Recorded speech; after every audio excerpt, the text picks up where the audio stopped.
حسام جاي هو هتيجي قدام انك عامل عمليات في المواسير، هيحسب المواسير اللي انا مركبها لك جديد ما تخربش بدري.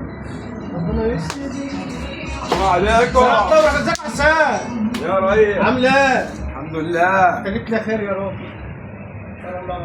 لسه جاي من عند الدكتور. دكتور مين؟ دكتور شوقي. ده الواد كان فاتح خراط في رجله. فراج. ايوه يا اخويا الواد فاتح خراط في رجله. تضحك عليا ليه؟ اضحك عليك ليه؟ والله بتضحك عليا. اضحك عليك ليه يا اخويا؟ الواد عامل راكب طقم مواسير جديده هتقول لي فراج. كمان؟ طقم مواسير جديده هتقول لي فراج. راكب مواسير جديده؟ الواد كان عنده خراط في رجله. يا عم ما تخافش مش هنضحك عليهم ما تخافش. يا دي افهم بقى ما تبقاش مخططين زي الصعايده. لسه جاي من عند الدكتور شوقي. ايوه. ربنا يستر على الواد والفشلات. قال لي راكب طقم ما مواسير علينا جديده. يا رب.